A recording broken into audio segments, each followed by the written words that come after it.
Under the same roof, we share the love. Embracing the differences like hand in glove.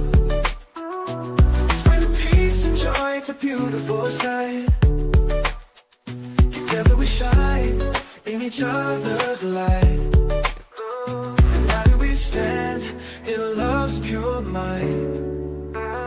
Watching the world share in love and light. Hearts beating as one in our peaceful flight. Colors of harmony painting the night. United we stand in love's pure might.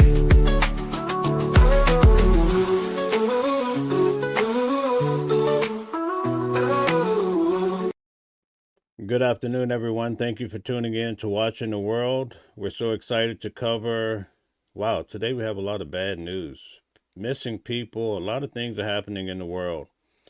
When I was a young boy, I remember going through the grocery store line with my grandmother or my mother, and I would see the National Enquirer, and sometimes on the cover I'd see some strange things. Oh, Oprah Winfrey has 3 eyes, Michael Jackson is a space alien. All of these bizarre stories. Perhaps you could go back in time and remember those days. Do you remember, perhaps while trying to find some piece of candy or something, you would see these bizarre stories? I always told myself that if I ever get the opportunity, I would not behave in such a manner to just steer people in the wrong direction for no apparent reason. I say all of that to say this. When it comes to Jay-Z, Eminem, some of the rappers that are in the Epstein files, people keep saying, hey, why don't you cover it? Well, I don't want to cover it for this particular reason. I will cover it if there is something solid, but for the most part, these individuals, these are tips that came into the FBI. Most of these stories are not legitimate, or we don't know so, because they haven't been charged in any way for the behavior. But the problem is online nowadays, people do not read, and so they only look at the headlines. And also, when it comes to YouTube, a lot of media today, people get paid for the stories. So the more salacious the story is, the more people get paid because more people click on it.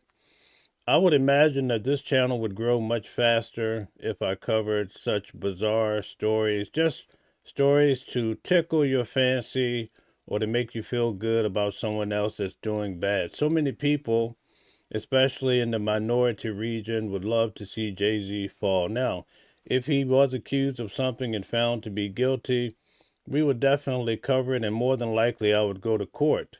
But I'm not going to just cover stories that people are just panhandling online just to get a rise or just to make a few extra, bucks, right?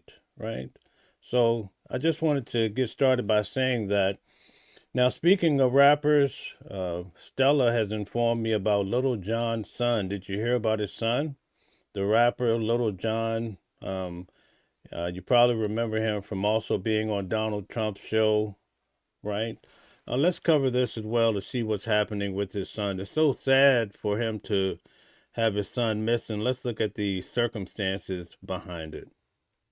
Welcome back to Fox 5 News Live. We're starting off with some breaking news. We just heard word that famous rapper, everybody knows and loves him, Lil Jon's son, DJ Young Slade, was apparently reported missing, all here in Georgia. His name is Nathan Murray Smith. You see him there on your screen. While the graphic there says he's 27. Oh, he's a Smith. We might be cousins, right? 7 years old. We think he may be 28 years old, but we heard that there was a missing persons alert sounded for him at around 4 p.m. on Tuesday, and he performs under the name DJ Young Slade, so maybe you've heard of him before, maybe you've seen him, you have.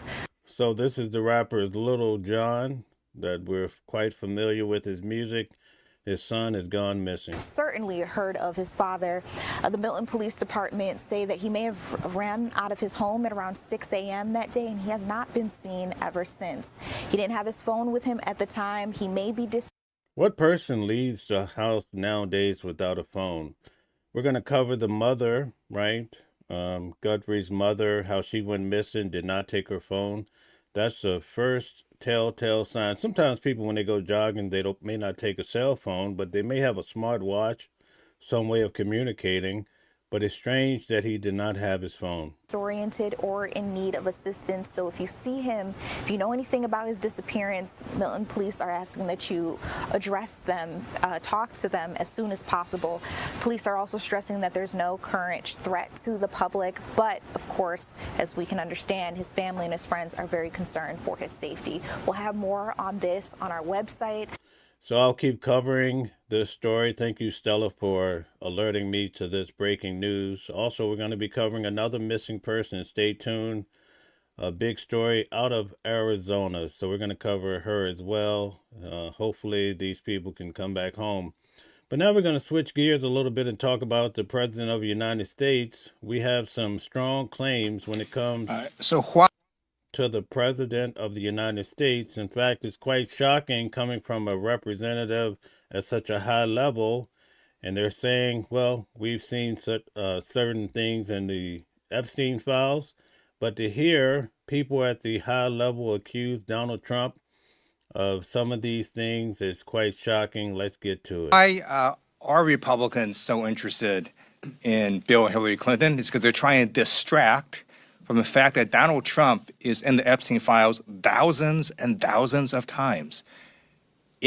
That is true. Donald Trump is in the Epstein files a lot, right? Those files, there's highly disturbing allegations of Donald Trump raping children, of Donald Trump threatening to kill children.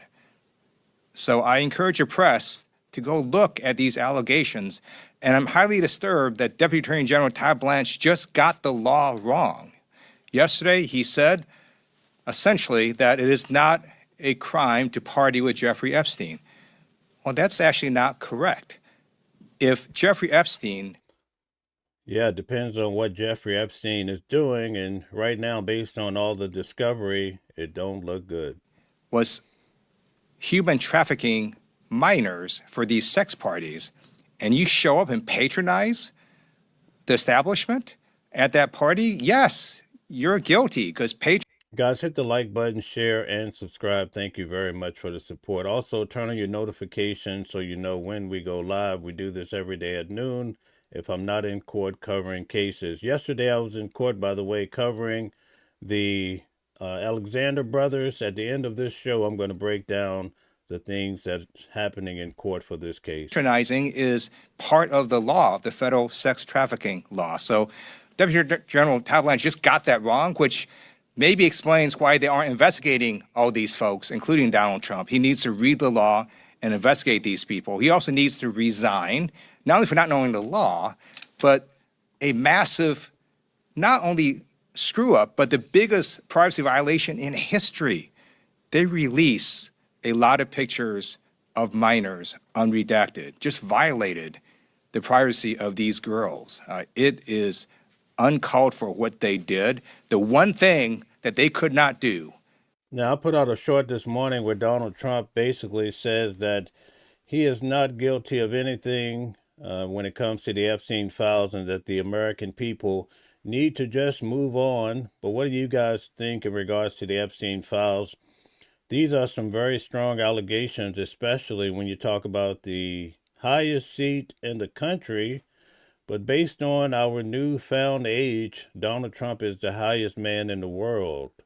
And I don't think there's too many people that would dispute me at this time that he has turned out to be the greatest man. I don't even think there's a country that could stop Donald Trump right now. So to hear someone that's a representative out of D.C. Throw these solid claims on him, which he says are in the Epstein files, is quite shocking, I must say. Under this law was to invade the privacy of these women now who were girls at the time who were victims of sex trafficking. Also, he met with Ghislaine Maxwell, moved her to minimum security prison, and then got a puppy for her. So for all those reasons, he's just got to leave the Department of Justice. Okay, so did you hear that? That's the first time we've heard it publicly, or at least I have and some others, that after Ghislaine Maxwell met with Todd Blanche, who is the Deputy Attorney General for the United States. Some are trying to say that he's Donald Trump's fixer, right? But he was Donald Trump's attorney, his personal attorney before he became the president. I actually met him while they were in court for Donald Trump's trial here in New York.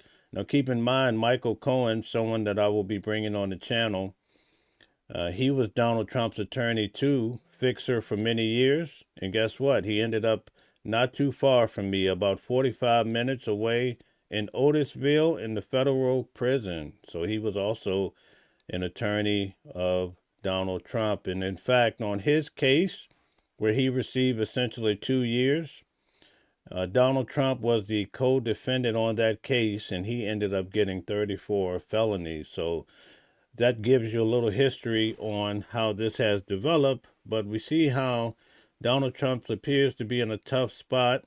But it appears that a lot of people are not paying a lot of attention to this Epstein file business. In fact, Todd Blanche says that they didn't even find reasons to lock other people up. But when you read the files, it makes you wonder, like, how could that possibly be? Now, speaking about Epstein, the Clintons have been in the hot seat too. In fact, Epstein, in the video that I showed to you guys the other night, Epstein said that Bill Clinton was responsible for the fall of the economy in 2008. Remember, people were losing their homes left and right. They had these fancy mortgage products, and the economy just tanked. Well, Bill Clinton and his wife both have agreed now to change their mind to appear before Congress. They've already started. Let's get to the story and see perhaps why they changed their minds. Jump to CBS News congressional correspondent Nicole Killian on Capitol Hill. She's got more for us on the Clintons agreeing to testify before lawmakers today. Nicole, good morning. Last month, the Clintons wrote a letter, a lengthy one, to the House Oversight Chair, James Comer, refusing to testify adamantly. So what changed? Yeah, that's right. Well, what changed is that the House was getting ready to vote on these contempt resolutions to hold them in contempt of Congress, which carries penalties. And quite frankly, we saw the House Oversight Committee pass those contempt resolutions a couple of weeks ago after the Clintons didn't appear for that deposition. But now those resolutions were poised to move forward to the House floor for a full vote. In fact, they were being marked up in the House Rules Committee. And during that committee meeting, we learned of these developments of the Clintons agreeing to testify. In fact, one member of the Oversight Committee kind of broke the news to the panel, and even the chair, James Comer, seemed taken aback and surprised by that news, because when we caught up with him after that committee meeting, he said, I don't have any terms. I don't have anything in writing. So now he has since put out a statement saying that he will clarify the terms of this agreement and discuss next steps with the committee. But of course, Clintons have denied any wrongdoing with respect to the Epstein case. And that's why the House Oversight Committee wanted to bring them in to testify about their ongoing investigation into the Jeffrey Epstein matter. So unclear exactly when the Clintons may appear. David says, after 10 years of bull, who wrote the Epstein files? Thank you, David. The lawyer said in a statement that they will do so at a mutually agreeable date, although the ranking member on that committee, Robert Garcia, told me he imagines it could potentially be as soon as a few weeks or months, Errol. All right, Nicole, with that update, thank you very much. Okay, so what do you guys think in regards to the Clintons changing their mind? Do you think that they were feeling the heat, fearing getting locked up? Remember when Donald Trump was actually campaigning against Hillary Clinton? One of the great chants was, lock her up, lock her up. And I think that's something that she did not want to see develop. And it's quite possible by not adhering to what Congress had demanded. Now we're going to talk about another person tied closely to Donald Trump, but they had a great run-in. None other than Elon Musk. Did you hear that his office was raided? What was his office raided for? Let's get to it. Prosecutors are searching X's offices in a probe into possible child abuse images and deepfakes. The preliminary investigation. You hear that? Child abuse images. It seems like a lot of this these issues stem around children and abuse. It makes you wonder what's really happening in this world. Why are so many people involved in PDF situations? And previously, in the video I showed earlier, they even try to put the President of the United States in the same category. What is really happening? Looking into a range of alleged offenses by the social media platform, including spreading child sex abuse images. In a message posted on X, Paris prosecutor's office announced the ongoing searches at X's French offices, saying the goal is to ensure. Brett King says Democrats all over the Epstein files. No wonder Biden never released the files. Okay, thank you very much. Brian says, Wayne, very true. That's basically saying I'm guilty but not answering. Okay, all right, very good. Oh, we have the great Kennedy here. Thank you for keeping the chat alive. Thank you. Drabanot's in the building. Shout out to you, Drabanot. Always good to see you in the chat. Shout out to New Jersey and my good family member. Love you dearly. Thank you. Sure, X complies with French law. The prosecutor's office also says it's leaving the platform and calling on its followers to join it on other social media. Let's bring in foreign correspondent Tom Soufi-Burridge for more on that. So, Tom, what's the latest on this investigation and where does it go from here? Yeah, so the cybercrime unit of the Paris prosecutor's office, Diane, this morning conducted a search of the offices of X in Paris as part of an ongoing investigation into the social media platform owned by Elon Musk. And in conjunction with that, it also announced that it was summoning Elon Musk and the chief executive of X, Linda Yaccarino, to voluntary hearings as part of this investigation in April. The Paris prosecutor's office saying that this investigation is being done in a constructive manner to ensure that X complies with French law. Do you guys think that Elon Musk has rubbed someone the wrong way and that's why he's taking such heat? Do you think it stems from his relationship with Donald Trump or perhaps even the work that he did with Doge? Or do you think that the government, the French government, is sincerely trying to correct a wrong, allegedly, that Elon Musk is involved with? Tom, the Trump administration has criticized Europe for taking actions to regulate social media platforms. Could Europe's investigation impact how the platform operates here in the U.S.? No, I don't think so. I mean, look, Europe is definitely trying to regulate social media platforms more generally. I mean, just going back to this investigation that the Paris prosecutor's office has announced, or it began a year ago. And back then, Diane, it was looking at whether or not the algorithms on X were biased in favor of certain users. What the Paris prosecutor's office is saying today is that in light of revelations that surfaced, that some users on X were using. I don't think Donald Trump will be able to save Elon Musk from what's happening in France. So this could be quite damning for Elon Musk, depending on how it all plays out. Using Grok, which is the new artificially AI search engine on the platform.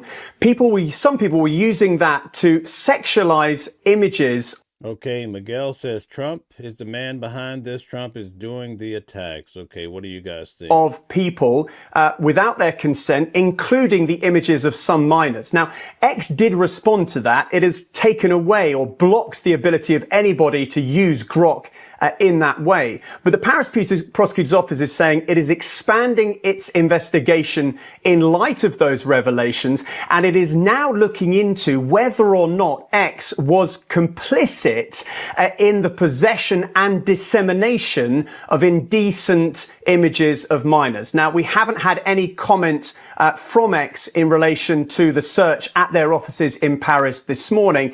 And just to underline, X has not been charged or any charges against any individuals in relation to this investigation. No, he hasn't been charged, but you know how this works. It all starts with the raid, and the next thing you know, they're booking you in and sending you downtown for a trial, and that's where Watching the World comes in. We cover these trials. I was in court yesterday. We'll be in court again tomorrow for the Alexander brothers. I can't wait to tell you guys what happened in court. But we're going to move on. Thank you guys for the comments. I try to cover as much as I can. This seems like a very strong one. Francisco says Trump is guilty of treason. He's killing his own politicians and government. You're next to Elon Musk is backing up China. Okay, all right. So Thank you for giving your opinion. New Jerseyan says like, share, subscribe, and turn on your notifications for upcoming shows. Thank you very much. Now let's move on to another damaging story here. Let's get to it. Another very prominent person caught up in all this is Bill Gates, of course, claims that he picked up a sexually transmitted disease from a Russian. All right, so again, the Epstein files are on fire and talking about picking up an STD and fire. Oh, my.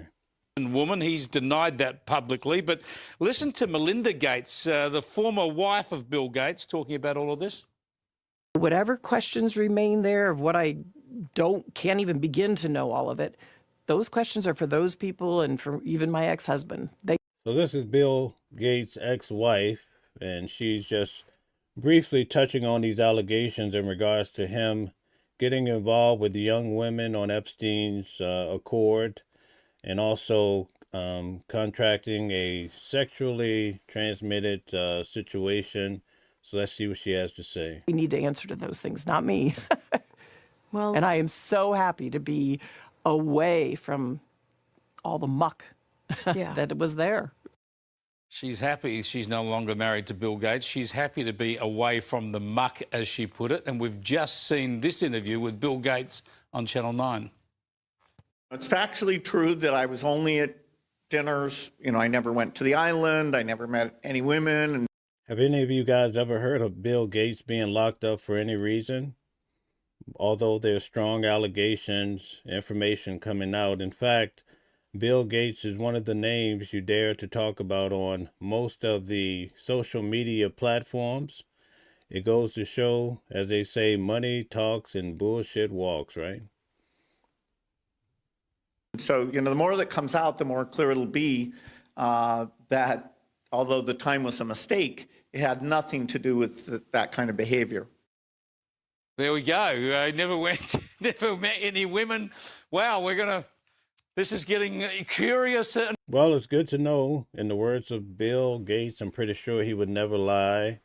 He said that these allegations must be false because he has never been on the island or involved with these women. Do you believe it? Do you believe what Bill Gates has to say? I'm curious, Esther. Yes, it is. And unfortunately, Brian says, I bet she's happy she's not involved, talking about Bill Gates' wife. Okay, we have 289 here. Please hit the like button, share, and subscribe. Thank you very much. We have quite a few bots here today, so we just have to be careful to remove the ones that are out of control. All right. Mr. Pokora says, remember when Bill Gates said black people should take the vaccine first? All right. It's kind of like with most of the medications in the world. Did you know they actually use them on the plants or vegetables, rather, such as lettuce? Did you know that? They try it out on vegetables. Look that up. You'd be shocked to find out such information. But Bill Gates, according to Mr. Pokora, says use it on the blacks first, right? They're expendable. for Bill Gates, now he has to probably deal with the insinuation, at least for many people, that Melinda chose to divorce him and get herself out of that world. Also because of his association or his tenuous links, which he denies. Now, I just want to make it clear, I've never seen Bill Gates make such a statement, but either way, thank you for your comment. We'll just have to look into that further. With Jeffrey Epstein. I mean, the allegation that he presumably got an STD from a Russian. Okay, so let's see here. Theo Seiko says, these are not regular people like us. They have billions of dollars to pay off staff, officials, judges, law enforcement, victims, and even to unalive them and their family members. Whoa, what a sad thing. Kennedy says, no woman, but what about little children? Okay, wow, a lot going on here. Julia says, Melinda was the one that said black people first. Okay, so we have a discrepancy going back and forth about who said it first. Again, we would have to research it in order to try to substantiate that statement. Prostitute that was associated with Jeffrey Epstein was actually written in a note by Jeffrey Epstein to himself. So it wasn't actually a form of correspondence. So there are allegations that he wrote that for the purposes of explicit blackmailing, which again will become clearer later on down the line. But obviously the damage is already done. I mean, it's just a Yes, most of the pharmaceutical companies, when they want to test out medication and chemicals, they use it on the vegetables. And if life still exists there, they move on to try the animals and so forth. terrible, terrible story. You could easily look that up. Nowadays, we have so much AI. So that's that for Bill Gates. We'll have to keep our eyes open to see if anything comes out of it, but I doubt that anybody will be prosecuted in accordance to the Epstein files unless you're Don Lemon, who's getting thrown to the mat for his behavior in Minnesota. Well, we get a chance to hear from Pam Bondi and her thoughts about Don Lemon. Let's get to it. Now with more and an update, U.S. Attorney General Pam Bondi.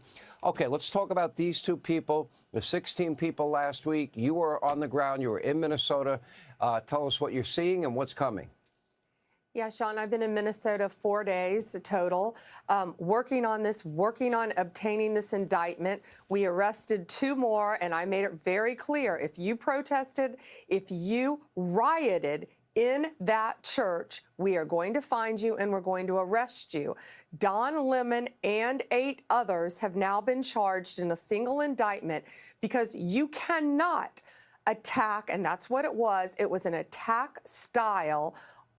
Put a 1 in the chat if you think arresting Don Lemon was fair because of interrupting the church or just being there even though he was covering the story.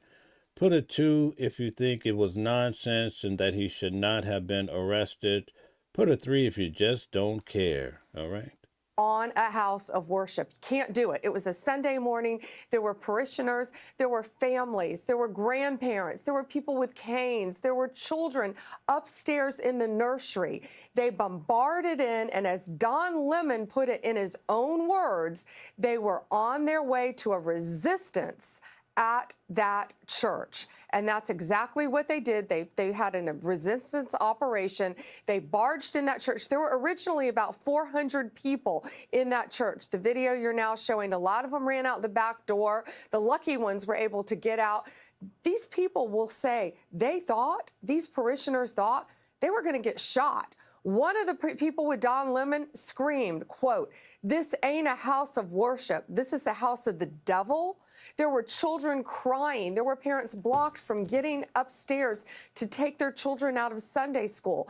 A group of women ran out a side door. Multiple people fell on the ice. One woman severely damaged her arm, had to go to the hospital. Don Lemon blocked someone from going out that door.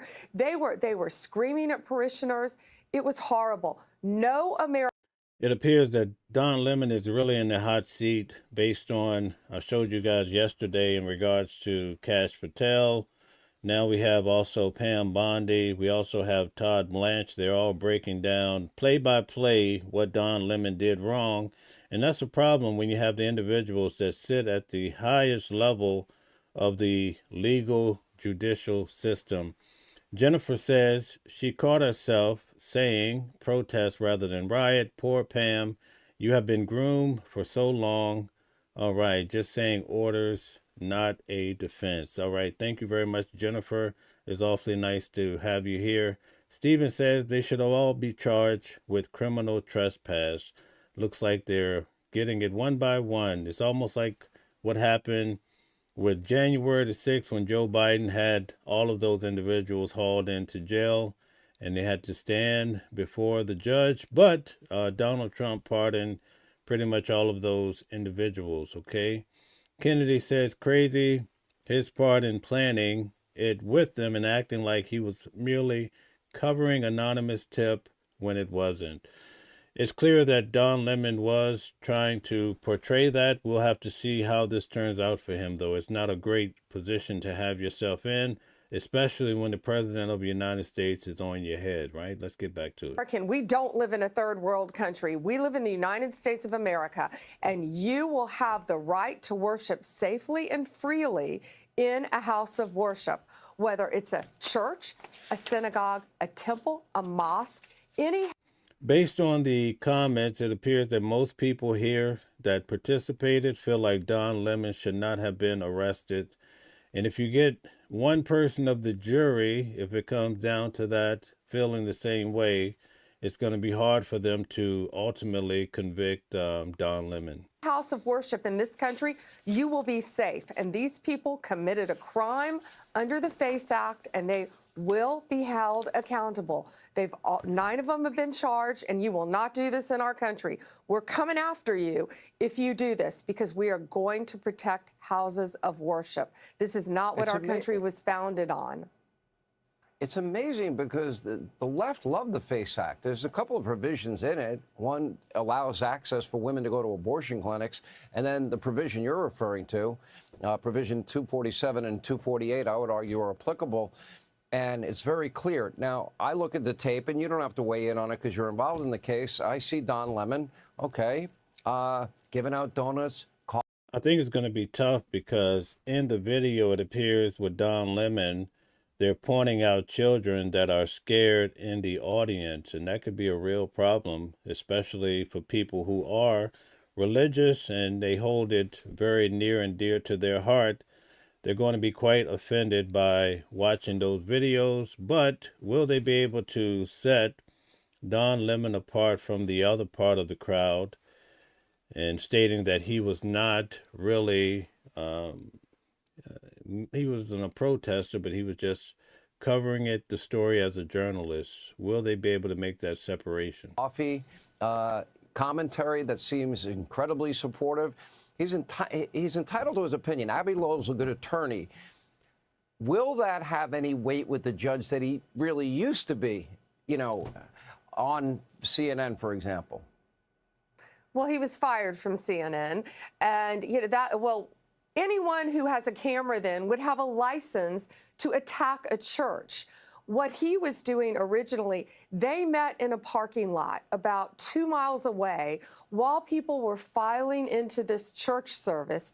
They were caravanning to this church to perform an attack-style infiltration of a church service on a Sunday morning. They came in through all doors. All the people we've charged did this. All of them. That's him in the church confronting the pastor. The pastor will say he was scared. His parishioners were scared. We just know there was a church shooting recently in Minneapolis. They did not know. You can't do this, Sean, in this country. Yes, it's a violation of the law to do what they did, and we will hold you accountable. So anyone with a camera then would be allowed, under his theory, to come in and attack a church like that and riot a church on a Sunday morning or on a Saturday if it's a synagogue. You can't do that in this country. It's illegal. So how do you guys feel? Do you feel it's okay to protest inside of a building because you are against something that's happening or someone that's there, such as in this case, the pastor and his association with ICE? Is it okay to go in and maybe from the standpoint of just being a journalist covering the story, is it okay? Tell us how you feel. Put a 1 in the chat if you feel like it's okay to protest anywhere you want to, or put a 2 if you think it's a terrible thing. Let's see what everybody has to say in regards to this. Is it okay to protest inside of a building? Usually we see people protesting outside, but is it okay to go inside? Let's see. Okay, Kennedy says, what about protests inside of the mosque? Okay, all right. So right now, so far, we have a mixture of answers in regards to this question as far as protesting inside of the building. We're going to prosecute you, and you will be held accountable. Doesn't matter if you're a failed journalist with a camera in your hand. You can't do it. All right, well said. I think we got rid of it. All right, so she's calling him a failed journalist. It seems like there could be a sort of an axe to grind, right? You kind of get that feeling. Also, with his platform talking about Donald Trump, we see that Donald Trump, a lot of individuals that have talked about him or went after him legally, they're in the hot seat right now and also facing charges themselves. So we have to factor all of that in. And speaking about Minnesota, now we're going to take a look at, did you hear that a lot of the agents will be leaving Minnesota? Let's see what that's all about. I'm Tom Holman. I'm the board czar of President Trump. I'm here with Sam Olson, Field Office Director for the St. Paul office, and Ron Patello, Senior Advisor. Okay, before we move forward, I want to get what CKS says. No, a place of worship is sacred, so do not go inside the building. Bill says, not a church is not a public building. Okay, all right. Thank you for that.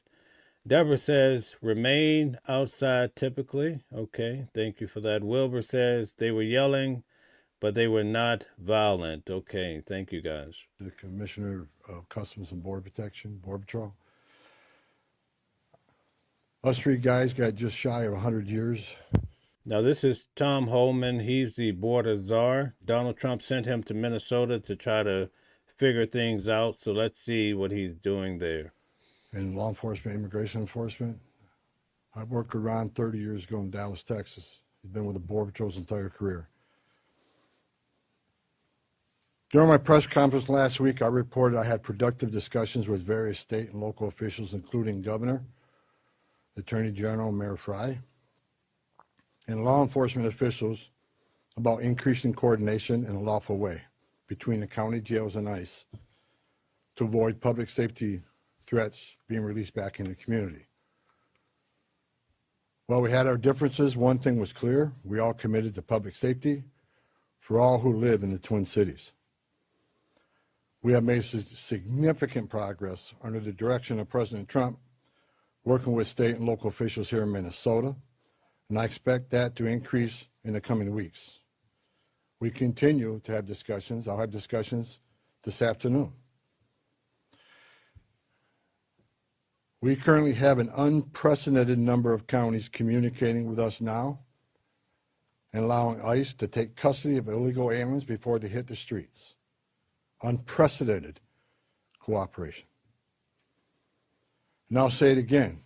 This is efficient, requires only 1 or 2 officers to assume custody of a criminal alien target rather than 8 or 10 officers going into the community and arresting that public safety threat.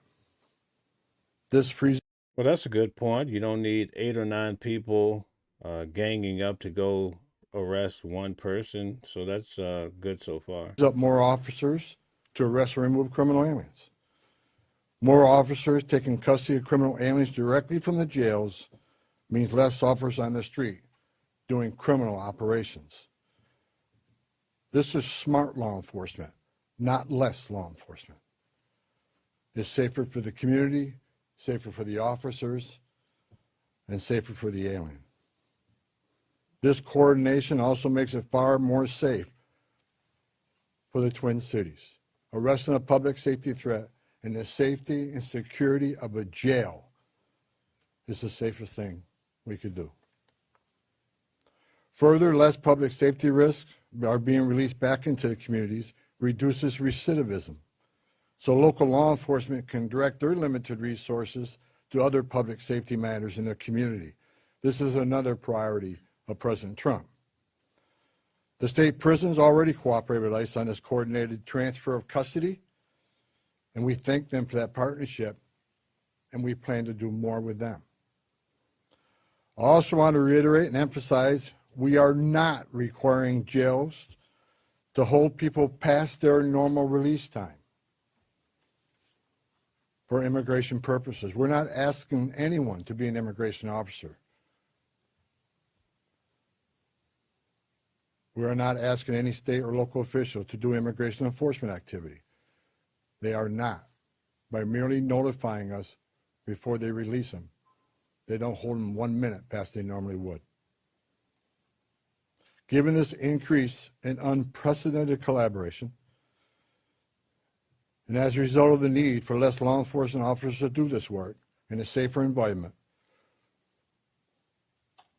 I have announced effective immediately, we will draw down 700 people effective today. 700 law enforcement personnel. We have also fully integrated CBP personnel into the ICRO team structure under one unified chain of command. Not two chains of command, there'd be one chain of command here. Any large enforcement operation I've ever been involved with, there's one chain of command, and that's where we're moving forward. During my press conference last week, I announced that moving forward, ICE will be conducting targeted immigration enforcement operations, like ICE has traditionally done for decades, based on reasonable suspicion to question and detain. ICE will conduct these operations and transnational criminal organization investigations with a focus on national security and public safety. I want to be clear. Just because you prioritize public safety threats don't mean we forget about everybody else. We will continue to enforce the immigration laws in this country.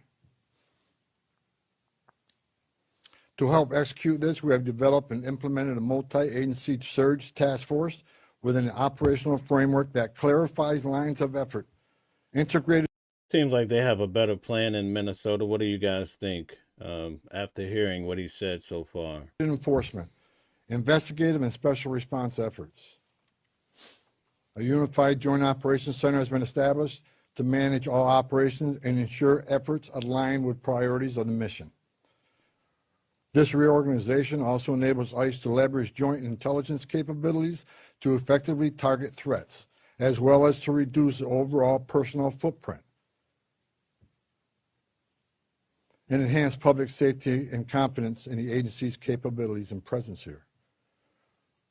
I've also ensured that officials from legal internal affairs offices remain on the ground as long as this operation continues. So Tom Homan, he was in full effect during the Obama days when they were at least sending 1,000 people out a day for being illegal immigrants in the country. So let's see how this materializes in Minnesota with the new changes as far as illegal immigration and getting people out. But it seems like they have some sort of strategy that could work better than what we've been seeing on the social media and on the news with people being unalive and so forth. Now we're going to talk about an individual that has gone missing, Nancy. She's from, I believe, ABC here in New York, I believe, one of the key stations. But her mother has gone missing. We're going to get to that now. Thank you. The search continues this morning for Nancy Guthrie, the mother of Today Show anchor Savannah Guthrie. The 84-year-old was reported missing from her home in Tucson, Arizona on Sunday. Yeah, Eyewitness News reporter Shayla Girardin joining us live in the newsroom with the latest details. Shayla. Yes, right now authorities are investigating several ransom notes, one of which was sent to our affiliate in Tucson. Of course, a big concern right now is Nancy's health. She relies on medication that she needs to take every day, and Nancy hasn't been seen since Saturday night.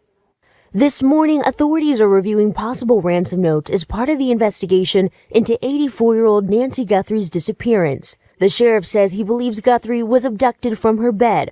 Our affiliate in Tucson reports it received one of the ransom notes and sent it to law enforcement. Officials are now investigating if the notes are legitimate. We're looking at all the leads. And we're now hearing police dispatch audio. Nancy, a white female, 84 years of age, 5'2" medium build, brown blue. With authorities concerned at the moment about Nancy Guthrie's health. Nancy has high blood pressure, pacemaker, and cardiac issues. Guthrie relies on medication left behind at the house. The sheriff saying 24 hours without it could be fatal. DNA samples collected at the home were confirmed to belong to Guthrie, but officials have not confirmed if they were blood. The FBI assisting in the search, conducting interviews, and analyzing electronics. If there's any indication that he had communications. This case is so confusing because some media is reporting that the son-in-law is under investigation, that the car was basically picked up and hauled in to be examined by investigators. I believe the sister name is Anna, and this would be her husband of, I don't know if they're still together. But that's what they're saying. They're also talking about ransom notes that was sent to I believe TMZ and also some other outlets, stating that a large amount of money should be sent to Bitcoin. So we don't know the details exactly of how much, but this is scary. Or is it associated because the daughter is big in media? These are questions that everybody wants to know. For her to go missing in the middle of the night, I think around 2 a.m. is when her pacemaker disconnected from the tracking unit. So this is quite the story right now. With somebody prior, maybe somebody texted her. I understand she also has a pacemaker that does connect with Wi-Fi and possibly the internet. So is there some way that they can use that to help identify when she left, where she went? Neighbors shaken by the news, many trying to help search, even stopping other neighbors to ask them to check their security cameras. We sent out an alert to all the neighbors. Nancy Guthrie's home has security cameras, but officials say they haven't been able to access the footage, and the camera attached to the front of the home is missing. Mom, love you. We love you. Nancy often appeared with her daughter on the Today Show, and the two have been open about their close bond. Some are saying that the cameras, at least there's more than one, we do know that they were actually smashed. So the authorities are trying to enter the cloud to figure out, retrieve some of the video to figure out what happened to her. But again, imagine having your mother go missing with no type of indication of what's happening. And then outside of the front door, there was blood inside the house, but also a blood trail leading away. They said that she wasn't able to walk. So under these circumstances, whoever took her would have had to probably get her to a vehicle in close parameter. And also, because of perhaps the situation, it may have been more than one person to get her out of there. But all of these details, we do not know what the answer is. We're just waiting to find it. I will definitely be reporting on this story as we get more information. But in this live alone, we've talked about two individuals associated with high celebrity people that have gone missing. We started off talking about Little John's son, who has gone missing, and now we have this case as well that has so many people wondering what's happening here. Now we're going to talk about the Alexander brothers. A lot of people are not aware of this case. I was in court yesterday. But the charges are very similar to Sean Diddy Combs when it comes to trafficking. And in this case, there's three defendants. There's three brothers, which two of them are twins. And so in court each day, they're actually speaking with a lot of the witnesses who were actually abused allegedly by these men. But let's go through this video to first get an idea of what's happening for those of you who may not be familiar with the story. Victim is back on the stand in the sex trafficking trial of three brothers. Prosecutors say Oren, Alon, and Tal Alexander used their money and status to lure women with the intention of sexually assaulting them. So far, two women have taken the stand who say they were raped, one by Alon, another by Tal. Now, if convicted, the brothers could face life in prison, but they have denied all the charges. ABC News legal contributor Bernardo Villalona has more on that. Hi, Bernardo. So you say the defense has the big challenge in this case, even though the burden of proof is on the prosecution. Why?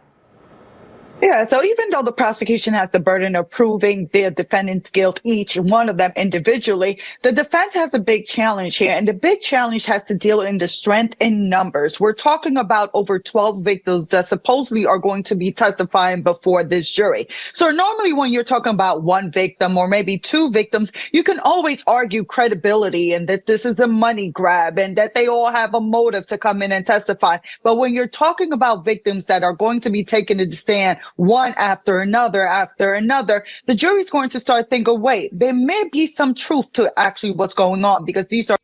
So let me tell you what's happening in court. And I probably shouldn't say this, but I will.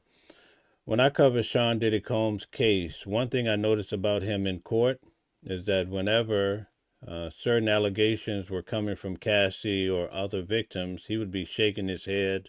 Oh, no, I would never do that. He would also be passing notes to his attorneys and so forth.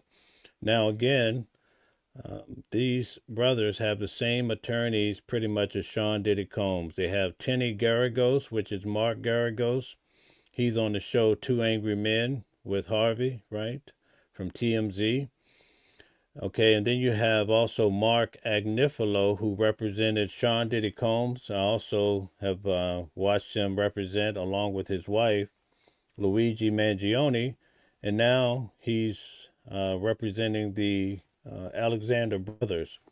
Now, what I notice with these guys, at least one of them is sitting up straight, but the other brother, Oron, he's kind of slouched in his seat. And yesterday, the victim, she talked about how they met on this dating site called Rayas, I believe, Rayas, and she met the two of the twins through the website, and they basically flew them from Chicago to New York, out in the Hamptons, and they had a tight itinerary involving a lot of females, and also it seems like a lot of men. They were staying in this mansion, and the first day when they arrived, they talked about how they were picked. She talked about how they were picked up. Her and a friend were picked up from the airport in sort of a luxury vehicle, taken out to the Hamptons. The first day as a part of the itinerary. Now, keep in mind, there's about 12 women, I think, from 8 to 12 women, I've heard both, that are going to be coming in back to talk about what these brothers did to them. They appear to be very wealthy because they're heavy into luxury real estate sales. And they talked about one of the biggest transactions ever in the United States was done by at least one of these brothers. I think it was around 280 million. So imagine you get 1 to 3% off of that. You get millions of dollars off the deal. So it's no doubt about it, they had money. But what the state is trying to prove, or the federal government is trying to say, that these guys were using their money to actually give women substances similar to Sean Diddy Combs' case, and then to take advantage of them on the dark side, right? We'll put it that way. But the attorneys, the defense attorneys for these brothers, are saying no, they were womanizers. They don't disagree that they did have relations with these women, but it's almost like they have sour grapes, these women, because they didn't get more from the situation. It was more like a one-night stand. You know, they're trying to paint that picture that these females have buyer's remorse. Now, I will say that yesterday, I've heard from two of the witnesses so far. They cry quite a bit in court, so I think that's tough for the jury. The jury in this case is comprised quite differently than what I saw with Sean Diddy Combs and also Donald Trump. This jury, I would say, is less sophisticated. I'll put it that way. I'll leave it there. I won't go any further. But at any rate, this case is pretty graphic. The girl explains how she was given a drink, and then she tried to make her way into the house, and then one of the twins, she was actually staying in the basement. One of the twins led her to a bedroom on the first floor, and then the other brother essentially came in and took advantage of her. And as she was coming through from the drink, or the substance that took her out mentally, I guess, she was trying to say stop, and they would continue going. Another problem, which is different than Sean Diddy Combs' case in regards to this case, is that one of the girls is under 18. So that plays a big part for at least one of the brothers who she alleged took advantage of her. But like the lawyer that was in this video stated, it's going to be tough for the jury to sit there and hear 8 to 12 women come in and talk about what happened to them, which seems to be a big problem in our country and around the world, especially with Epstein files. You see so many women being taken advantage of. But not only that, you have underage women, girls as well.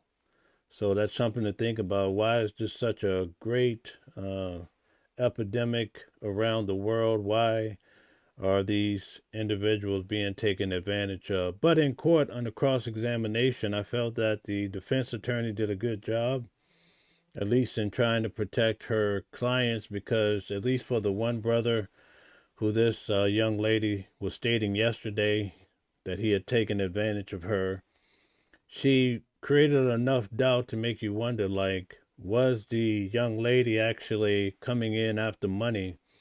That's the picture that the attorneys are trying to paint, that after one female hears that the other females are alleging this type of behavior, that they are trying to hire these high-profile civil attorneys to try to get money out of these brothers because they were so wealthy.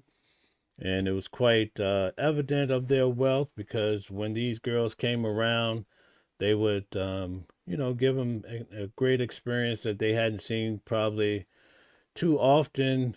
Fancy boat rides, staying in a mansion. Just think about this mansion that they were discussing yesterday in court. In the basement, they had a full basketball court. And the girls never even saw it while she was there because the house was so vast. So this case, I will be in court to follow this case for those who may be interested in finding out more about it. But it's very similar to Sean Diddy Combs' case, because you have one female after the other coming in talking about how they were abused. And not only that, once the victim takes the stand, they usually bring on other friends of that victim or associates to substantiate that the young lady actually said years ago, because a lot of these crimes took place over 10 years ago. So they have people from that time frame come into court and say, yeah, she did say that he did this to her way back then, and this is how we know that it actually happened, or at least that's the picture. In court, in the audience, you have his mother, you have their mother and father and other family members. At least one of them is married, so their mate is at the courthouse as well. So that gives you a little bit of idea about what's happening with this case as well.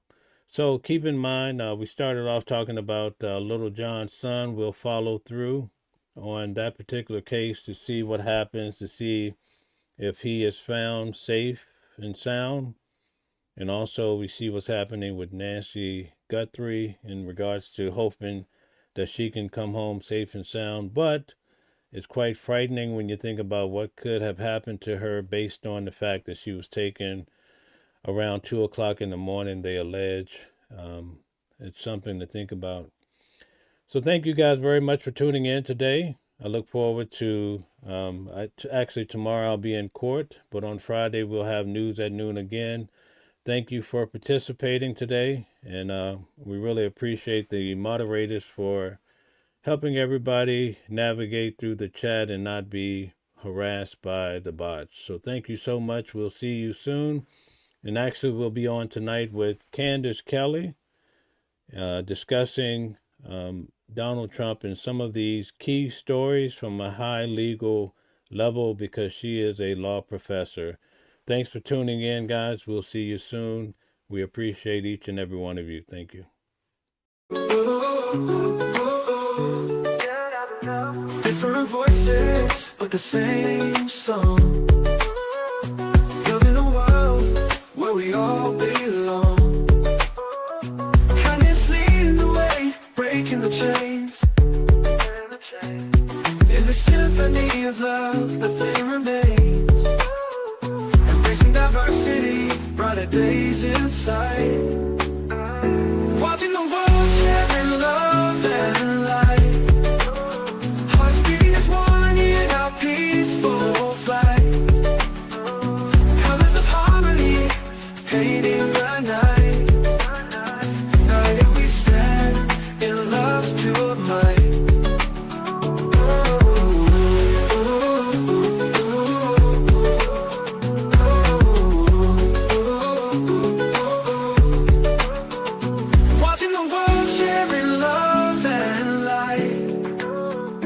Hearts beating as one in our peaceful flight.